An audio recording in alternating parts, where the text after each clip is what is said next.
Hello students, आज मैं आपके लिए लेकर आई हूँ MGPE 12 के कुछ इम्पॉर्टेंट क्वेश्चंस। तो स्टार्ट करते हैं हम अपनी वीडियो को। शांति अध्ययन क्या है? तो शांति अध्ययन एक ऐसा विषय है जो युद्ध, हिंसा, संघर्ष और उनके समाधान का अध्ययन करता है। इसका उद्देश्य है कि समाज में स्थायी शांति को जो है वो स्थापित करना।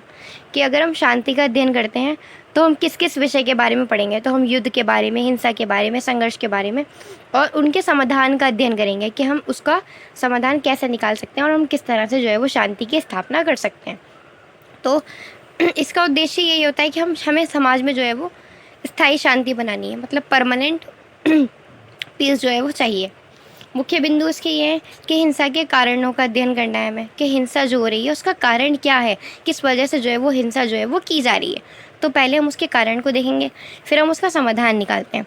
संघर्ष समाधान के उपाय निकालते हैं फिर हम, कि संघर्ष जो हो रहा है उसका समाधान किस तरह से हो सकता है। और नेक्स्ट आता है मानवाधिकार और सामाजिक न्याय को जो है हम बढ़ावा देना, कि अगर हम मानव अधिकारों को बढ़ावा देंगे, मानव के अधिकारों को, और समाज में न्याय की स्थापना करेंगे तो क्या होगा कि शांति जो है वो खुद ही खुद स्थापित हो जाएगी। विश्व शांति की जो है वो स्थापना हो जाएगी अगर हम इन दो चीज़ों पर ध्यान देंगे तो। नेक्स्ट क्वेश्चन आता है हमारा, सकारात्मक शांति और नकारात्मक शांति के में अंतर जो है वो स्पष्ट कीजिए। तो जॉन ने जो है वो शांति के दो भागों में बांटा, एक तो नकारात्मक और एक सकारात्मक। नकारात्मक शांति होती है युद्ध और हिंसा का अभाव, जिसमें युद्ध भी होता है और हिंसा का अभाव भी होता है। केवल संघर्ष की समाप्ति होती है, कि अगर आप संघर्ष करेंगे तो वो चीज़ समाप्त हो जाएगी, वरना वो चीज़ चलती रहेगी। अस्थायी हो सकती है ये, तो क्या होता है कि कभी कभी हिंसा हो रही है और कभी नहीं हो रही, तो ये परमानेंट नहीं है। सकारात्मक शांति का मतलब होता है न्याय, समानता और सहयोग उपस्थिति हो, कि न्याय भी हो और समानता भी हो और सहयोग की उपस्थिति बनी रहे। संघर्ष के कारणों का जो है वो समाधान हो, और जो है ये स्थायी होती है, जो है वो परमानेंट होती है, कि परमानेंट शांति की स्थापना होती है अगर हम इन चीज़ों को फॉलो करें तो। नेक्स्ट क्वेश्चन आता है हमारा, नारीवाद क्या है? तो नारीवाद एक सामाजिक और राजनीतिक विचारधारा है जो महिलाओं को पुरुष के समान अधिकार, अवसर और सम्मान दिलाने की बात करती है। नारीवाद जो है वो एक विचारधारा है जो समाज में राजनीतिक विचारधारा है और एक सामाजिक विचारधारा भी है, जो क्या करती है कि महिलाओं को पुरुषों के समान अधिकार दिलाने की बात करती है, कि जो अधिकार जो है वो पुरुष को प्रदान है वो महिलाओं को भी होने चाहिए। वो अवसर और सम्मान दिलाने की बात करती है, कि जो अवसर हैं उसकी समानता दी जाए। कोई भी एलिजिबिलिटी, कोई भी क्राइटेरिया है उसको फुलफ़िल करने के लिए महिला भी हों और पुरुष भी हों, दोनों को सम्मान दिलाने की बात करती है, अवसर की भी बात करती है, जो भी अवसर है वो दोनों को मिले। उद्देश्य क्या है? लैंगिक समानता हो, कि महिला और पुरुष के बीच जो है वो असमान वितरण ना हो। महिलाओं के अधिकारों की रक्षा की जाए, कि महिला के जितने भी अधिकार हैं उनकी रक्षा की जाए। भेदभाव का अंत किया जाए, ताकि जो महिला और पुरुष के बीच जो भेदभाव है उसको ख़त्म कर दिया जाए। नेक्स्ट आता है हमारा, सामाजिक न्याय की स्थापना की जाए, कि समाज में न्याय की स्थापना की जाए। उससे क्या होगा कि शांति की अच्छे से स्थापना की जा सकती है। नेक्स्ट क्वेश्चन आता है हमारा, महिलाओं और शांति निर्माण के बीच संबंध स्पष्ट करना है। तो महिलाएं शांति निर्माण में महत्वपूर्ण भूमिका निभाती हैं। वह परिवार और समाज में संवाद, सहयोग और सहनशीलता को जो है वो बढ़ावा देती हैं।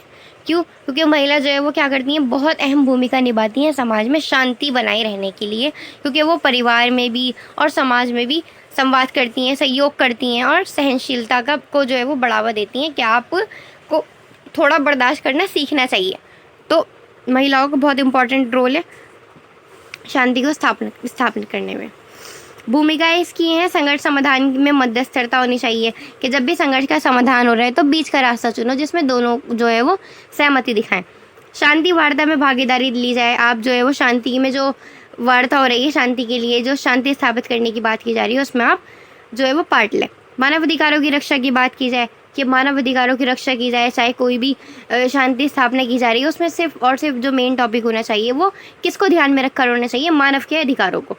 पुनर्निर्माण कार्य में योगदान देना चाहिए, कि जो हम दोबारा काम कर रहे हैं उसमें योगदान दो। लैंगिक हिंसा क्या है?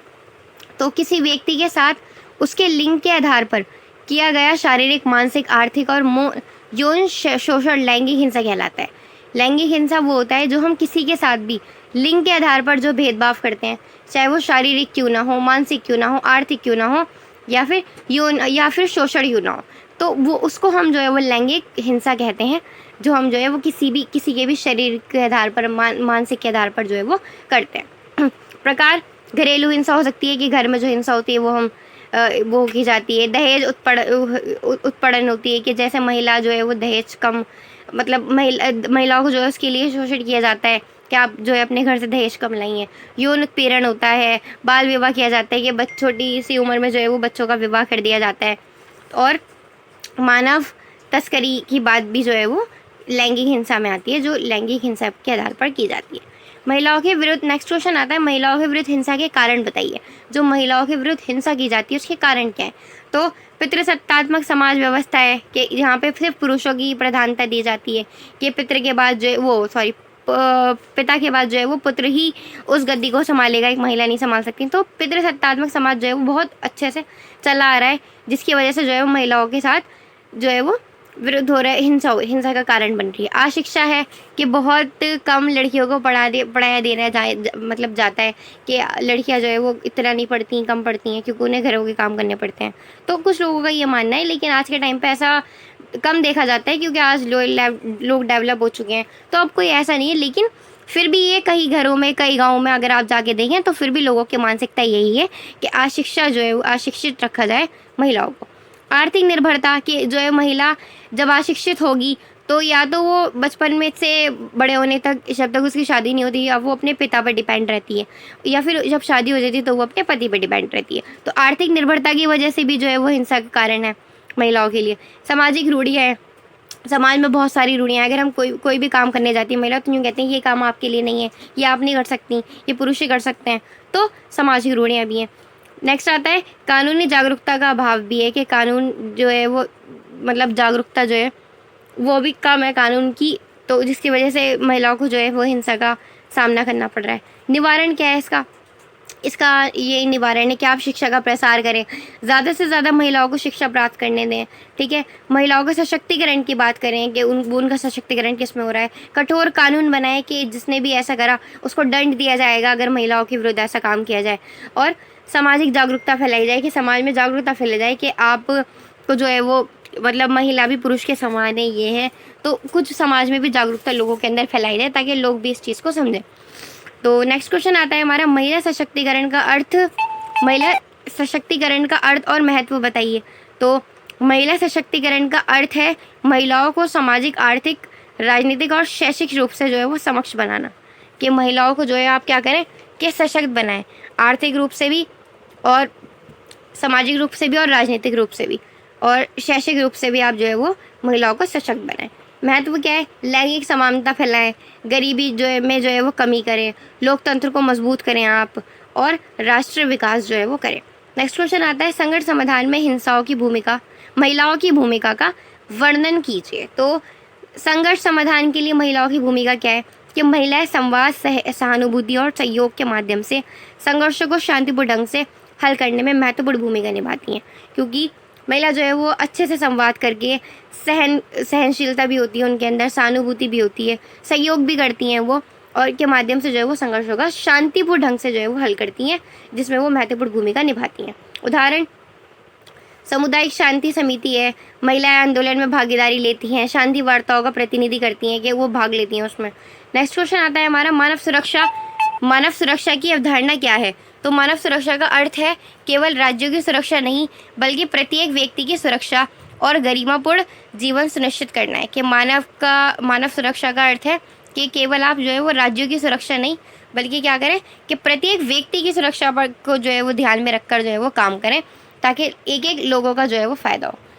मुख्य आयाम क्या है इसकी? आर्थिक सुरक्षा दी जाए, खाद्य सुरक्षा दी जाए महिलाओं को, और मानवाधिकारों को, और स्वास्थ्य सुरक्षा दी जाए, मतलब मानवाधिकारों को स्वास्थ्य की सुरक्षा दी जाए, आर्थिक भी दी जाए, पर्यावरण सुरक्षा दी जाए, और राजनीतिक सुरक्षा जो है वो दी जाए। तो ये जो है वो मानव सुरक्षा के कुछ अवधारणाएं हैं कि आपको इन सारी सुरक्षा को दी जानी चाहिए, जिससे क्या होगा कि हमारी जो है वो मानव सुरक्षा जो है वो बनी रहेगी। लास्ट क्वेश्चन आता है हमारा, शांति स्थापना में शिक्षा की भूमिका स्पष्ट कीजिए। तो शिक्षा लोगों में सहिष्णुता, समानता, मानवाधिकार और लोकतंत्र मूल्य का विकास करती है, जिससे समाज में जो है वो शांति स्थापित रहती है। तो शांति की स्थापना में क्या है कि शिक्षा बहुत महत्वपूर्ण भूमिका निभाती है, क्योंकि शिक्षा जब कोई शिक्षित होता है तो उसको दिखाया जाता है कि समानता क्या है, मानवाधिकार क्या है, लोकतंत्र का मूल्य क्या है, लोकतंत्र का विकास कैसे हो सकता है। तो शिक्षा एक अहम भूमिका निभाती है शांति को स्थापित करने के लिए। और इन सब चीज़ों का निष्कर्ष हमारे ये निकलता है कि ये जो आपका MPSE 12 है, इसमें जो है वो महिला, शांति, मानवाधिकार और लैंगिक समानता से जुड़े जो प्रश्न है वो बहुत ही ज़्यादा इम्पॉर्टेंट है। और परीक्षा में जो ये 10 प्रश्नों जो है वो ये बहुत ही ज़्यादा आने की संभावना रहती है। मोस्ट इम्पॉर्टेंट क्वेश्चन है ये। और आपको जो है अगर आप इसको इस तरह से लिखेंगे जैसे मैंने एक्सप्लेन किया है, इसके जो टॉपिक्स है उसको खोल के लिखेंगे, जो मैंने आपको बताया है अभी उस टॉपिक को आपको खोल के भी लिखना है। और तो इससे क्या होगा कि आप अच्छे जो है वो अंक को प्राप्त कर सकते हैं। तो thank you for watching my video. मिलते हैं अब नेक्स्ट वीडियो।